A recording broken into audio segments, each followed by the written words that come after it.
ایک شخص سرکار کے بارگاہ میں آئے. سرکار کی بارگاہ میں جب آئے تو آنے کے بعد کہا یا رسول اللہ میں ہلاک ہو گیا، برباد ہو گیا. صحابہ اکرام بیٹھے ہوئے اور کہا سرکار نے فرمایا یہ بتا کہ تیرے ہلاک ہونے کی وجہ کیا ہے، برباد ہونے کی وجہ کیا ہے؟ اس نے کہا یا رسول اللہ میں روزے کی حالت میں تھا. کس کی حالت میں؟ روزے کی حالت میں تھا. یا رسول اللہ میں نے اپنی بیوی سے جمع کر لیا. یا رسول اللہ روزے کی حالت میں میں تھا اور میں نے روزے کی حالت میں اپنی بیوی سے جمع کر لیا. یا رسول اللہ میں ہلاک ہو گیا، برباد ہو گیا. اب سرکار کی بارگاہ میں جب وہ شخص روتا ہے، گڑگڑاتا ہے، تو سرکار صلی اللہ علیہ وسلم فرماتے ہیں ایسا کرو کہ 60 روزے بلا ناگا رکھ لو، تمہارے روزے کا کفارہ ادا ہو جائے گا. کتنا؟ 60 روزے. اگر کوئی بلا شرعی عذر روزہ چھوڑ دے تو اس روزے کا ایک کا کفارہ پتہ کیا ہے؟ 60 روزے بلا ناگا رکھے گا، بلا ناگا 60 روزے، تب ایک روزے کا کفارہ ادا ہوگا. اور اگر اس کے جسم میں اتنی طاقت و قوت نہیں ہے، اس نے کہا یا رسول اللہ صلی اللہ علیہ وسلم اگر اتنی طاقت و قوت میرے جسم کے اندر ہوتی تو یا رسول اللہ میں آخر روزے کی حالت میں جمع کیسے کر لیتا.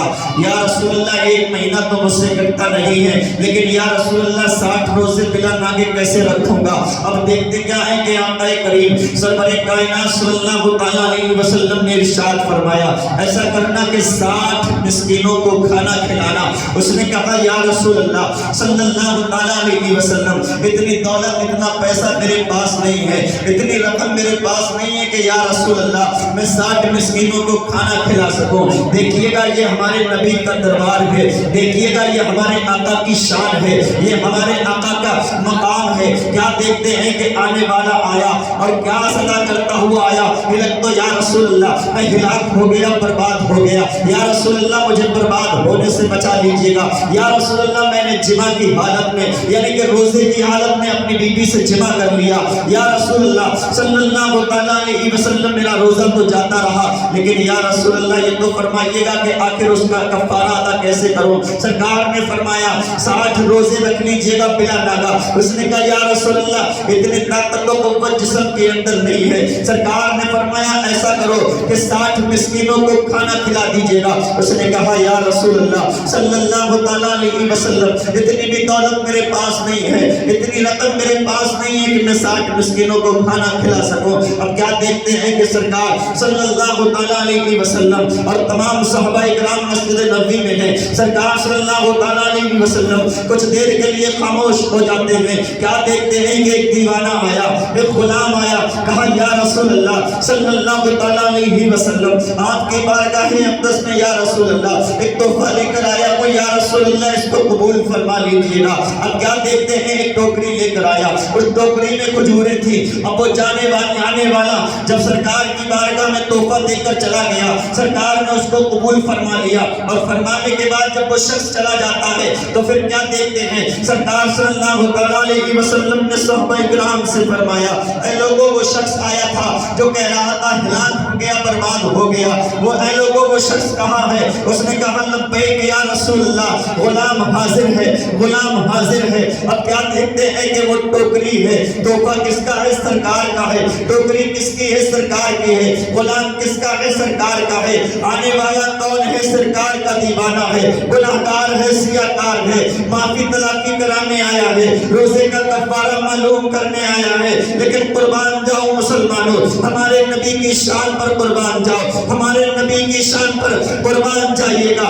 آقا کریم سرور کائنات صلی اللہ علیہ وسلم نے ارشاد فرمایا ایسا کرو کہ مدینہ طیبہ میں چلے جاؤ اور جانے کے بعد گلی گلی کوچے کوچے یہ تلاش کرو، محلے میں جا کر یہ تلاش کرو کہ جو سب سے زیادہ غریب ہو، اسی غریبوں میں یہ کھجور کا ٹوکری اٹھا کر لے جاؤ. اور لے جانے کے بعد یہ کھجوریں جو ہیں وہ غریبوں میں تقسیم کر دینا، اللہ رب العزت تمہارے روزے کا کفارہ ادا کر دے گا۔ مسلمانوں توجہ سے سنیے گا، آقا نے ارشاد فرمایا اگر کوئی روزہ چھوٹ جائے تو کتنا، یعنی کہ ایک روزہ بلا کسی شنی کے چھوٹ جائے تو اس کا کفارہ کیا ہے؟ 60 روزے بلا ناگا رکھنا۔ اور اگر کوئی 60 روزے نہیں رکھ سکتا ہے تو 60 مسکینوں کو کھانا کھلائے، یہ اس روزے کا کفارہ ہے۔ اب پتہ کیا چلا، آنے والا نہ تو 60 روزے رکھ سکتا ہے اور نہ 60 مسکینوں کو کھانا کھلا سکتا ہے، لیکن قربان جاؤ ہمارے نبی کی شان پر تحفہ بھی اپنا ہے، اور فرما دیا جاؤ مدینہ شریف میں ڈھونڈو کہ کون سب سے زیادہ غریب ہے، انہیں غریبوں میں، انہیں لوگوں میں یہ کھجوریں تقسیم کر دیجئے گا، اللہ رب العزت تمہارے روزے کا کفارہ ادا فرما دے گا۔ لیکن جب اس دیوانے نے سنا تو آنکھوں سے آنسوؤں کا سیلاب جاری ہو گیا اور سرکار کی بارگاہ میں عریضہ پیش کرتا ہے، یا رسول اللہ صلی اللہ تعالیٰ علیہ وسلم، میں نے مدینہ طیبہ کی گلیوں میں پہلے سے ہی دیکھا ہے، یا رسول اللہ مدینہ شریف میں مجھ سے زیادہ بڑا کوئی غریب نہیں ہے، یا رسول اللہ مجھ سے زیادہ بڑا کوئی فقیر نہیں ہے، مجھ سے زیادہ بڑا کوئی محتاج نہیں ہے۔ سرکار نے اتنا سنا اور سننے کے بعد وہ مسکرانے لگے اور مسکرا کر فرمایا ایسا کرو اس ٹوکری کو اپنے گھر پر لے جاؤ اور اپنے بچے کو کھلانا، اور کھلانے کے بعد خود بھی کھا لینا، اللہ رب العزت تمہارے روزے کا کفارہ ادا فرما دے گا۔ اب حکم کیا ہے؟ اگر ایک روزہ چھوٹ جائے تو جناب والا 60 روزے رکھو یا 60 یعنی کہ مسکینوں کو کھانا کھلاؤ۔ لیکن واہ کیا ہمارے نبی کی شان ہے، نہ تو 60 مسکینوں کو کھانا کھلایا، نہ 60 روزے رکھے، نہ غریبوں میں کھجور تقسیم فرمائی، سرکار کی بارگاہ میں عریضہ پیش کر دیا، یا رسول اللہ نہ 60 روزے رکھ سکتا ہوں، نہ 60 مسکینوں کو کھانا کھلا سکتا ہوں، اور پورے شہر میں مجھ سے زیادہ غریب نہیں ہے کوئی۔ سرکار مسکرائے اور مسکرا کر فرمایا کہ اس کو خود بھی کھا لینا اور اپنے بچوں کو کھلا دینا۔ پتہ یہ چلا کہ جناب والا حکم تو کچھ اور تھا، لیکن نبی اگر فرما دے، اس لیے کہ کسی شاعر نے لکھا ہے خدا کی رضا چاہتے ہیں دو عالم اور خدا چاہتا ہے رضائے محمد۔ خدا کی رضا چاہتے ہیں دو عالم اور خدا چاہتا ہے رضائے محمد۔ پتہ یہ چلا کہ کوئی کتنا بھی بڑا کیوں نہ ہو، کوئی نماز پڑھے، روزہ رکھے، حج کرے، صدقہ و خیرات کرے، اس کے دل میں تمنا کیا ہوتی ہے کہ ہمارا رب ہم سے راضی ہو جائے۔ لیکن واہ ہمارے نبی کی شان کیا ہے جس کے تعلق سے اعلیٰ حضرت امام اہل سنت فرماتے ہیں سب سے اعلیٰ و اعلیٰ ہمارا نبی، سب سے بالا و بالا ہمارا نبی، اپنے مولا کا پیارا ہمارا نبی، دونوں عالم کا دولہ ہمارا نبی۔ ارے کون دیتا ہے دینے کو وہ چاہیے، دینے والا ہے سچا ہمارا نبی۔ جیسے سب کا خدا ایک ہے ویسے ان کا ان کا تمہارا ہمارا۔ سمجھ میں آیا؟ یہ ہمارے نبی کی شان ہے، جس کو چاہے جتنا چاہے اتنا نواز دے۔ بلکہ ایک شخص سرکار کی بارگاہ میں آیا انگور لے کر، توجہ ہے توجہ ہے تو بول دیجئے سبحان اللہ، ادھر والے بھی بول دیجئے گا سبحان اللہ۔ سرکار کی بارگاہ ہے اور آنے والا غریب ہے، اور کیا لے کر آیا ہے؟ انگور لے کر آیا۔ جب انگور لے کر آیا تو کہا یا رسول اللہ اس کو قبول فرما لیجیے، یا رسول اللہ اس کو قبول فرما لیجیے۔ سرکار صلی اللہ تعالیٰ علیہ وسلم نے قبول فرما لیا، لیکن جب قبول فرمایا تو وہ غریب وہیں بیٹھ گیا، وہیں بیٹھ گیا۔ کہا یا رسول اللہ اس کو تناول بھی فرما لیجیے، یا رسول اللہ جب قبول فرما لیا ہے تو اس کو کھا بھی لیجیے، تناول فرما لیجیے۔ تو کیا دیکھتے ہیں کہ سرکار کا حال یہ تھا، طریقہ یہ تھا کہ اگر کوئی بندہ کوئی چیز لے کر آتا تو سرکار صلی اللہ تعالیٰ علیہ وسلم صحابہ کرام میں اس کو تقسیم فرماتے، صحابہ کے درمیان تقسیم فرماتے۔ لیکن آج مسئلہ الگ ہے، آج کیفیت تبدیل ہو چکی ہے۔ وہ غریب بیٹھا ہوا ہے لیکن سرکار صلی اللہ تعالیٰ علیہ وسلم کی بارگاہ میں کھجور لے کر انگور لے کر آیا۔ کہا یا رسول اللہ غریب کی تمنا یہ ہے، غریب کی آرزو یہ ہے، یا رسول اللہ اگر آپ میرے انگوروں کو کھا لیں گے نا تو یا رسول اللہ میرے دل کو بڑی خوشی ملے گی۔ لیکن آقا کریم سرور کائنات صلی اللہ تعالیٰ علیہ وسلم کی شان تو دیکھیں جس کے تعلق سے رب نے فرما دیا وما ارسلناک الا رحمۃ للعالمین۔ اے محبوب ہم نے آپ کو سارے جہان کے لیے رحمت بنا کر بھیجا ہے۔ پتہ یہ چلا کہ وہ غریب صحابی سرکار کی بارگاہ میں بیٹھ جاتا ہے، بیٹھنے کے بعد کیا دیکھتا ہے کہ سرکار کی بارگاہ میں عریضہ پیش کیا، یا رسول اللہ اگر آپ ان انگوروں کو تناول فرما لیں گے تو مجھ غریب کو خوشی ہوگی۔ سرکار نے ایک کھایا، ایک کے بعد دوسرا کھایا، دوسرے کے بعد تیسرا، چوتھا، پانچواں، چھٹا۔ اب کیا دیکھتے ہیں کہ انگور سرکار کھانے لگے، لیکن صحابہ کرام حیران ہے کہ سرکار صلی اللہ علیہ وسلم کا طریقہ تو یہ ہے، عادت تو یہ ہے کہ اگر کوئی چیز لے کر آتا ہے، کوئی تحفہ لے کر آتا ہے تو ہم لوگوں میں تقسیم فرماتے ہیں، پہلے ہمیں کھلاتے ہیں، اس کے بعد پھر خود کھاتے ہیں۔ لیکن آج طریقہ تبدیل ہو گیا ہے، سرکار نے خود ہی سارے انگوروں کو کھا لیا۔ اب صحابہ کرام بے چین بے قرار ہیں۔ اب وہ غریب صحابی بیٹھے ہوئے ہیں، جب وہ سرکار کی بارگاہ سے چلے گئے بڑے خوش تھے، اس لیے کہ تحفہ لے کر آئے اور سرکار نے قبول فرما لیا۔ اور جب سرکار نے قبول فرما لیا، پتہ یہ چلا قبول فرمانے کے بعد سرکار نے تناول بھی فرما لیا، ان انگوروں کو کھا بھی لیا، لیکن دیگر اور صحابہ کرام بڑے پریشان تھے۔ اب دیکھتے کیا ہے کہ سرکار کی بارگاہ اقدس میں عریضہ پیش کیا۔ جب وہ غریب صحابی چلے گئے، جانے کے بعد صحابہ کرام نے عریضہ پیش کیا، یا رسول اللہ صلی اللہ علیہ وسلم ہمارے ماں باپ آپ کی شان پہ قربان ہو جائے، یا رسول اللہ یہ تو فرما دیجئے گا اگر کوئی شخص تحفہ لے کر آتا تھا تو یا رسول اللہ آپ ہم لوگوں میں بانٹنے کا حکم فرماتے تھے، ہمارے درمیان تقسیم فرماتے تھے، لیکن یا رسول اللہ آج تو آپ کا طریقہ بدلا بدلا سا نظر آ رہا ہے، تبدیل سا ہو گیا ہے، یا رسول اللہ یہ تو بتائیے گا۔ وہ صحابی غریب آیا، آنے کے بعد تحفہ دے کر چلا گیا، اور انگور آپ نے ایک نہیں بلکہ تمام کے تمام آپ خود ہی آپ نے تناول فرما لیا۔ اور جب سرکار نے اتنا سنا تو آپ مسکرانے لگے اور مسکرا کر فرمایا، لوگوں جو میں جانتا ہوں نا وہ تم نہیں جانتے ہو، جو میں جانتا ہوں نا اس کو تم کو خبر نہیں ہے۔ پتہ یہ چلا کہ صحابہ کرام کی پریشانیوں میں اضافہ ہو گیا۔ کہا یا رسول اللہ صلی اللہ علیہ وسلم دل بے چین ہے، بے قرار ہے، یا رسول اللہ بے قراری کو ختم کر دیجئے گا، یا رسول اللہ بے چینی کو ختم کر دیجئے گا، یا رسول اللہ اعتراض کو ختم کر دیجئے گا، یا رسول اللہ یہ تو بتا دیجئے گا۔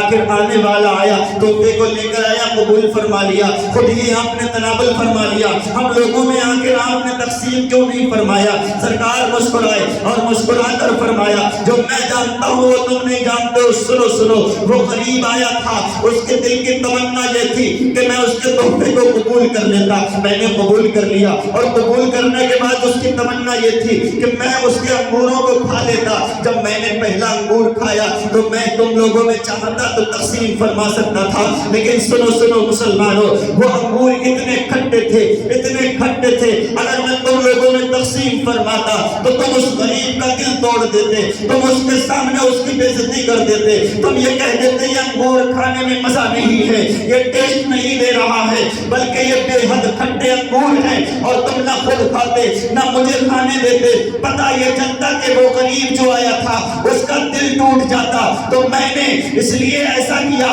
کہیں ایسا نہ ہو کہ غریب کا دل ٹوٹ جائے، اس لیے میں نے تمہیں نہ انگور کھانے کا حکم دیا اور نہ تم میں تقسیم کرنے کا حکم دیا۔ یہ ہمارے نبی کی شان ہے، اسی کو اعلیٰ حضرت امام اہل سنت نے بڑے اچھے انداز میں بیان کیا ہے۔ سرور کہوں کہ مالک و مولا کہوں تجھے، باغ خلیل کا گل سیما کہوں تجھے، اور تیرے تو وصف عیب تنائی سے ہے بھری، اے راہ میرے شاہ میں کیا کیا کہوں تجھے، اور لیکن رضا نے ختم سخن اس پہ کر دیا، خالق کا بندہ خلق کا آقا کہوں تجھے، خلق کا آقا کہوں تجھے۔ یہ ہمارے نبی پاک صلی اللہ علیہ وسلم کی شان ہے۔ پتہ یہ چلا کہ ہمارے آقا نے غریبوں سے کس قدر محبت فرمائی ہے۔ سمجھ رہے ہیں؟ ایک آخری بات درود شریف پڑھیے گا، اللہ رب محمد صلی اللہ علیہ وسلم نحن عباد محمد صلی اللہ علیہ وسلم صلاۃ و سلام علیک یا رسول اللہ، یا رسول اللہ صلی اللہ علیہ وسلم۔ کیا دیکھتے ہیں کہ سرکار صلی اللہ علیہ وسلم کا ایک مرتبہ دریائے رحمت جوش میں ہے۔ سمجھ رہے ہیں؟ دریائے رحمت سرکار کا جوش میں ہے۔ حضرت عائشہ صدیقہ رضی اللہ تعالی عنہا یہ کون ہے؟ سرکار کی شریک حیات ہیں، حضرت ابوبکر صدیق رضی اللہ تعالی عنہ کی لخت جگر ہیں۔ ابوبکر کے جگر کا ٹکڑے کا نام حضرت عائشہ ہے۔ حضرت عائشہ صدیقہ رضی اللہ تعالی عنہا سے سرکار صلی اللہ تعالی علیہ وسلم نے فرمایا دریائے رحمت جوش میں ہے، اور فرمایا عائشہ جو چاہو وہ مانگ سکتی ہو۔ سبحان اللہ. اس لیے کہ وہ حضرت عائشہ کی شان تھی. اور آج تو اگر جن کے پڑھ چکے ہیں انہوں نے کہہ دیا کہ صاحب جو چاہو وہ مانگ لو، تو یہی کہے گے کہ ایسا کرو سب سے بڑا ہار بنلا کے دے دو مجھے. سمجھ رہے ہو؟ لیکن وہ حضرت عائشہ صدیقہ رضی اللہ تعالیٰ عنہا کی شان تھی. قربان جائیے گا. دونوں جہاں کے مالک کو مختار فرمایا عائشہ جو چاہو وہ مانگ سکتی ہوں. تو آپ مسکرائیں اور مسکرا کر فرمایا یا رسول اللہ صلی اللہ تعالیٰ علیہ وسلم، اگر آپ کی اجازت ہو تو میں اپنی والد گرامی سے مشورہ نہ لے، رائے نہ لے. دریائے رحمت جوش میں ہے. سرکار مسکرا کر فرمایا عائشہ جاؤ اپنے والد گرامی سے مشورہ لے لو، رائے لے لو. اب حضرت عائشہ صدیقہ رضی اللہ تعالیٰ عنہ جاتی ہے اور جانے کے بعد کس کی بارگاہ میں پہنچتی ہے؟ جناب حضرت ابو بکر کی بارگاہ میں پہنچی. اپنے والد محترم کی بارگاہ میں پہنچی اور پہنچنے کے بعد سلام کیا اور سلام کے بعد عریضہ پیش کیا یا رسول اللہ صلی اللہ تعالیٰ علیہ وسلم. یعنی کہ آپ نے والد محترم کی بارگاہ میں عریضہ پیش کیا کہ سرکار صلی اللہ تعالیٰ علیہ وسلم نے دونوں جہاں کے مالک و مختار نے ابا حضور مجھ سے فرمایا ہے عائشہ جو چاہو وہ مانگ سکتی ہو، لیکن ابا حضور میں آپ کی بارگاہ میں آئی ہوں، سرکار سے اجازت لے کر آئی ہوں. آپ مجھے مشورہ دے دیں، آپ مجھے رائے دے دیں کہ میں سرکار سے کیا مانگوں. کہو نا سبحان اللہ. کتنی بہترین گفتگو ہے. بیٹی باپ کی بارگاہ میں اور شوہر کی بارگاہ سے، دونوں جہاں کے مالک و مختار کی بارگاہ سے دریائے رحمت جوش میں ہے. سرکار نے فرما دیا عائشہ جو چاہو وہ مانگ سکتی ہو. کہا یا رسول اللہ مشورہ نہ لے لو باپ سے.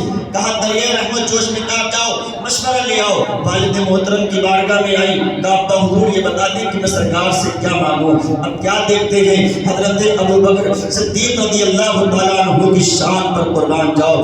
یہ وہ صدیق ہیں کہ جب مسجد نبوی میں کیا دیکھتے ہیں کہ جمعے کے دن، آج ہم لوگ جمعے کے دن اگر تھوڑا سا ٹائم لگ جائے تو جناب والا چیمے گوئیاں کرتے ہوئے شروع آتے ہیں، یا پھر پیچھے والے آگے والوں کو پھلانگتے ہوئے نظر آتے ہیں، انہیں تکلیف دیتے ہوئے نظر آتے ہیں. پتہ یہ چلا کہ مسجد نبوی میں جمعے کے دن سب سے پہلے پہنچ کر جناب حضرت ابو بکر صدیق جو تھے وہ مسجد نبوی کی صفائی کیا. اور آج اگر کوئی مسجد کی صفائی کرے تو یہ حضرت صدیق اکبر کی سنت ہے. کہو نا سبحان اللہ. اور جب یہ صفائی کرتے تھے تو سرکار جو بیان فرماتے تھے یہ سب سے آگے بیٹھ جاتے تھے، یہ سب سے آگے بیٹھ جاتے تھے. اور قربان جاؤ حضرت صدیق اکبر کی شان پر کہ جو مسجد نبوی کی جگہ لی ہے یہ جگہ بھی حضرت صدیق اکبر نے خریدی. صدیق اکبر نے.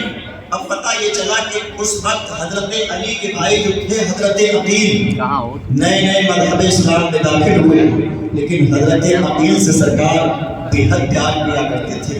اس لیے کہ علی کے بھائی ہیں، علی کے بھائی ہیں. جب مذہب اسلام میں داخل ہوئے تو حضرت عقیل کیا دیکھتے ہیں کہ ایک جمعہ دیکھا، دوسرا جمعہ، تیسرا جمعہ، کیا دیکھتے ہیں کہ ہر جمعے میں سب سے آگے حضرت صدیق اکبر ملا کرتے تھے.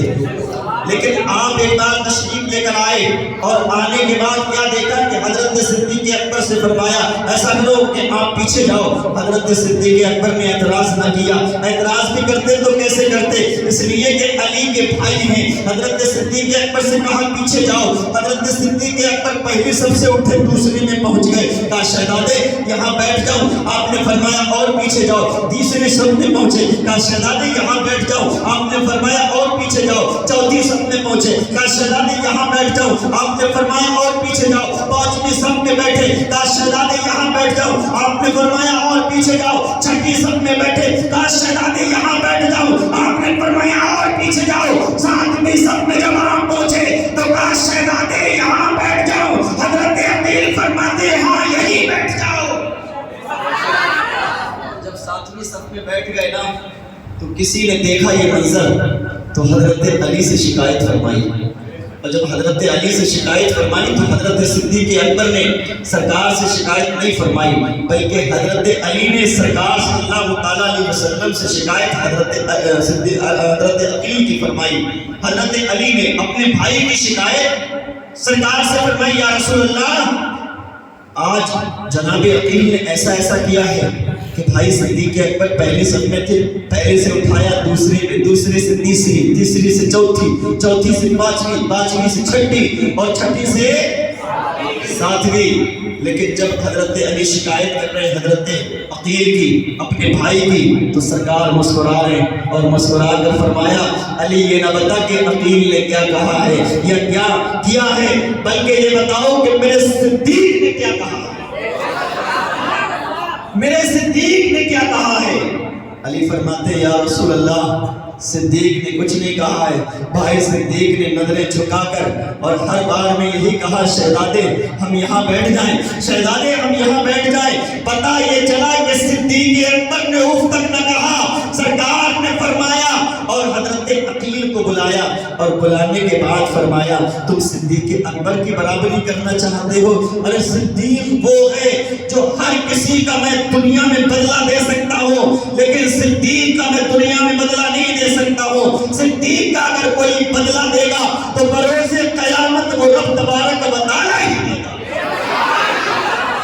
یہ وہی صدیق اکبر ہے جب آپ کی بیٹی نے، آپ کے لخت جگر نے، حضرت عائشہ صدیقہ رضی اللہ تعالیٰ عنہا نے عریضہ پیش کیا ابا حضور آپ بتائیں کہ میں سرکار سے کیا مانگوں۔ اب کیا دیکھتے ہیں، آپ چاہتے تو جناب والا دنیا کی حکومت مانگ سکتے تھے، آپ چاہتے تو شہرت مانگ سکتے تھے، لیکن کیا دیکھتے ہیں جناب صدیق اکبر نے فرمایا اے میری بیٹی عائشہ پہلے مجھ سے وعدہ کرو، جو سرکار بتائیں گے نا مجھے بھی آ کر بتاؤ گی۔ حضرت عائشہ صدیقہ رضی اللہ تعالیٰ عنہا نے وعدہ لیا کہ ابا حضور جو سرکار بتائیں گے میں آپ کو آ کر بتاؤں گی۔ آپ نے فرمایا میری بیٹی سرکار کی بارگاہ میں جانا اور جانے کے بعد عریضہ پیش کرنا یا رسول اللہ صلی اللہ تعالیٰ علیہ وسلم، آپ ہی پڑھو صلی اللہ تعالیٰ علیہ وسلم۔ یا رسول اللہ جب آپ معراج کی رات میں گئے، قربت خاص میں گئے، اللہ تبارک و تعالیٰ سے جو راز کی باتیں ہوئی تھی اور راز کی باتوں میں سے ایک بات آپ مجھے بتا دیں۔ اب آپ اندازہ لگائیے گا یار نے مانگا بھی تو کیا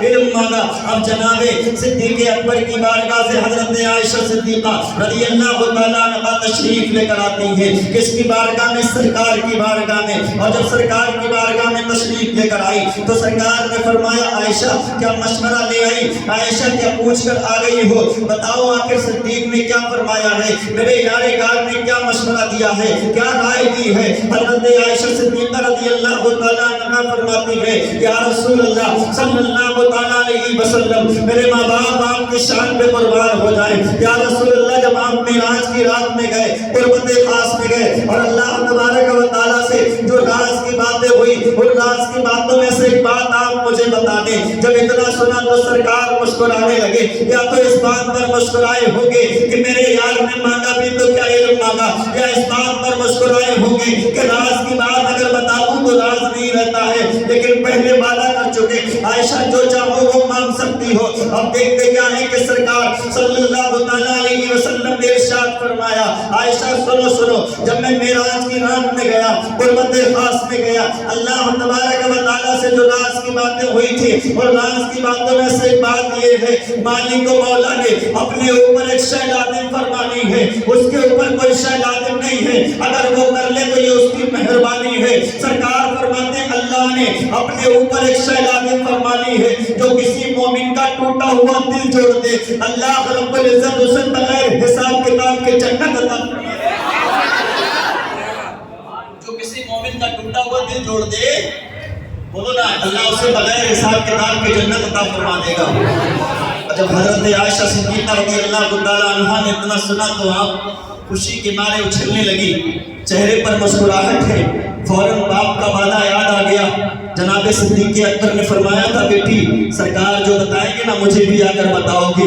حضرت عائشہ صدیقہ رضی اللہ تعالیٰ عنہا سرکار کی بارگاہ سے تشریف لے کر آتی ہے اور کس کی بارگاہ میں پہنچتی ہے؟ جناب صدیق اکبر کی بارگاہ میں پہنچی، سلام کیا، سلام کے بعد والد محترم نے فرمایا جناب حضرت عائشہ صدیقہ رضی اللہ تعالیٰ عنہا سے اے میری لخت جگر، اے میری بیٹی یہ بتاؤ کہ سرکار نے کیا فرمایا ہے؟ حضرت عائشہ صدیقہ رضی اللہ تعالیٰ عنہا فرماتی ہے اپنے والد محترم سے، اے میرے والد محترم، جنت میں جانے کا ایک راستہ مل گیا ہے، جنت میں جانے کا ایک ذریعہ مل گیا ہے، جنت میں جانے کا ایک وسیلہ مل گیا ہے۔ اب دیکھتے کیا ہے کہ حضرت صدیق اکبر رضی اللہ تعالیٰ عنہ فرماتے ہیں میری لخت جگر، میرے جگر کے ٹکڑے، حضرت عائشہ صدیقہ رضی اللہ تعالیٰ عنہ سے فرماتے ہیں اے عائشہ یہ تو بتاؤ کہ سرکار نے کیا فرمایا ہے؟ حضرت عائشہ صدیقہ رضی اللہ تعالیٰ عنہ فرماتی ہے یا رسول اللہ حضور، جب میں نے سرکار کی بارگاہ میں عقیدہ پیش کیا تھا، جو آپ سے مشورہ لیا یا رسول اللہ، جب آپ معراج کی رات میں گئے،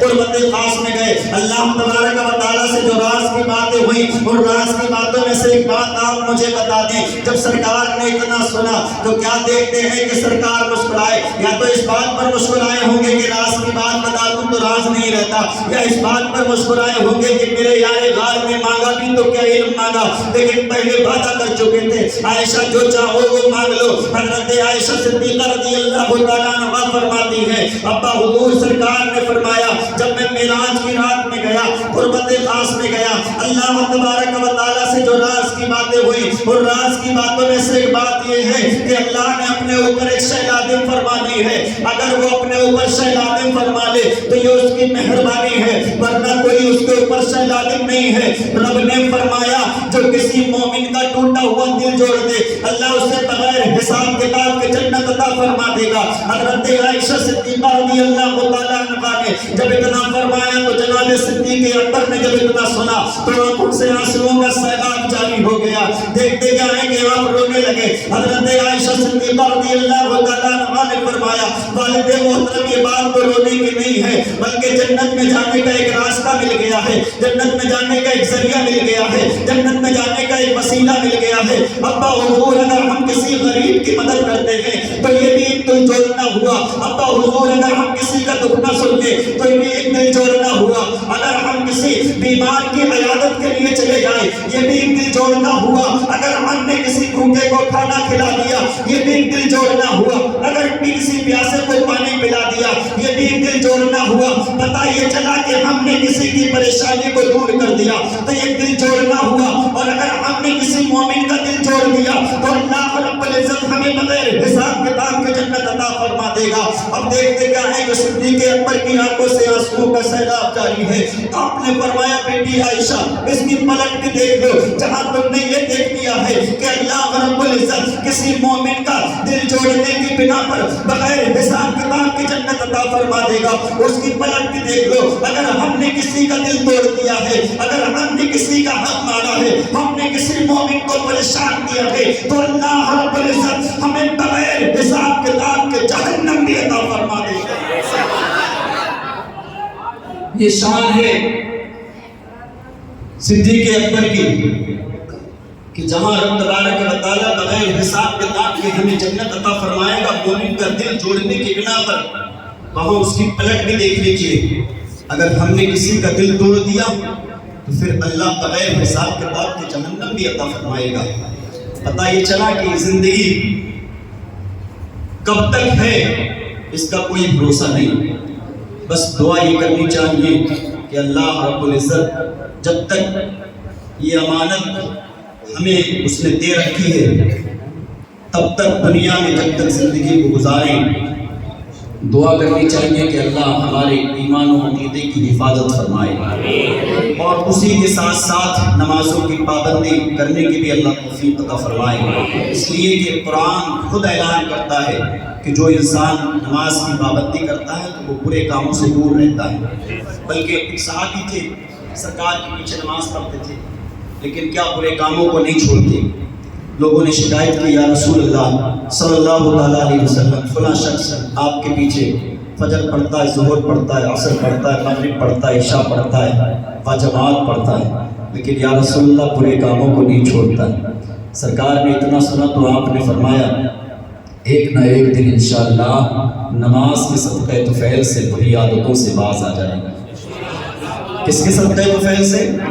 نماز کے صدقہ طفیل سے۔ اب پتہ یہ چلا کہ کچھ دنوں کے بعد پھر وہی صحابہ اکرام سرکار کی بارگاہ میں تشریف لے کر آئے اور آنے کے بعد عقیدہ پیش کیا یا رسول اللہ صلی اللہ تعالیٰ علیہ وسلم، ہم نے جس کی شکایت کی تھی یا رسول اللہ اب اس نے برے کاموں کو چھوڑ دیا ہے، بری عادتوں کو چھوڑ دیا ہے۔ سرکار نے اتنا سنا تو آپ مسکرانے لگے اور مسکرا کر فرمایا میں نے کہا تھا نا، اللہ رب العزت نے قرآن کریم میں ارشاد فرمایا ہے ان الصلاۃ تنہی عن الفحشاء والمنکر، بے شک نماز تمام بری باتوں سے، بے حیائیوں سے منع کرتی ہے اور روکتی ہے۔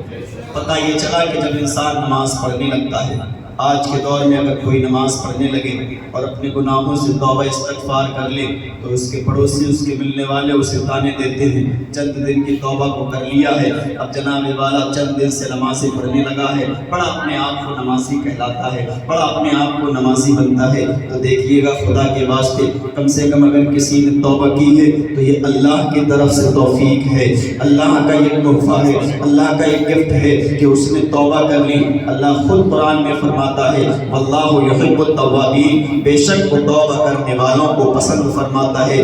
اگر کوئی صدق دل سے، سچے دل سے توبہ کر لے تو پھر ہمیں اسے تانا دینے کی ضرورت نہیں ہے۔ سیدی سرکار اعلیٰ حضرت امام اہل سنت امام احمد رضا خان فاضل بریلوی رضی اللہ تعالیٰ عنہ کی بارگاہ میں لوگوں نے عریضہ پیش کیا، حضور یہ بتائیں کہ اگر ہم اعلیٰ حضرت کی بارگاہ میں عریضہ پیش کیا، اگر ہم اللہ کی بارگاہ میں توبہ کرتے ہیں تو پھر ہمیں کیسے معلوم چلے گا کہ اللہ نے ہماری توبہ کو قبول فرما لیا؟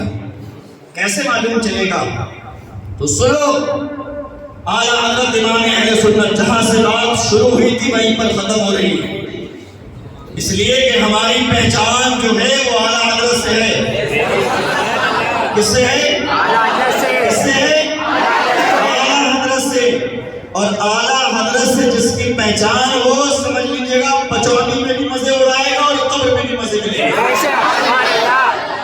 اور جب وہ قبر میں جائے گا نا تو یہی کہے گا انہیں مانا انہیں جانا، نہ رکھا غیر سے کام، للہ الحمد میں دنیا سے مسلمان گیا، نعمتیں بانٹتا جسم تو وہ نشان گیا، ساتھ ہی منشی رحمت کا قلم دان گیا، آج لے ان کی پناہ آج مدد مانگ ان سے، کل نہ مانیں گے قیامت میں اگر مانے، آج لے ان کی پناہ آج مدد مانگ ان سے، کل نہ مانیں گے قیامت میں اگر مان گیا۔ تو جو کچھ کرنا ہے آج کر لو، سمجھ رہے ہو؟ کسی شاعر نے لکھا ہے کہ نہ سدھرو گے تم مٹ جاؤ گے اہل مسلمانوں، تمہاری داستان بھی نہ ہوگی داستانوں میں۔ ابھی بھی وقت ہے۔ اعلیٰ حضرت امام اہل سنت کی بارگاہ میں عقیدہ پیش کیا، حضور یہ بتائیں کہ توبہ اگر کوئی رب کی بارگاہ میں کرتا ہے تو اسے کیسے معلوم چلے گا کہ اللہ نے اس کی توبہ کو قبول فرمایا ہے یا نہیں فرمایا ہے؟ کیسے معلوم چلے گا؟ اب اعلیٰ حضرت امام اہل سنت کا جواب سنیے گا، مچل کر کہیے یا رسول اللہ۔ اعلیٰ حضرت فرماتے ہیں اگر کوئی اللہ رب العزت کی بارگاہ میں صدق دل سے توبہ کرتا ہے تو جب وہ اس کام سے دور ہو جائے، اس بری عادت کو چھوڑ دے تو وہ سمجھ لے کہ اللہ نے اس کی توبہ کو قبول فرما لیا۔ اگر وہ اس کام سے دور ہٹ جائے، چھوڑ دے تو سمجھ لے کہ اللہ رب العزت نے اس کی توبہ کو قبول فرما لیا ہے۔ بس ایک آخری بات، اس کے بعد انشاءاللہ اپنے تقریر کو ختم کرتا ہوں۔ آخری بات یہ ہے کہ نوجوانوں کے لیے ایک پیغام ہے 2 منٹ کا۔ حضرت امام اعظم ابو حنیفہ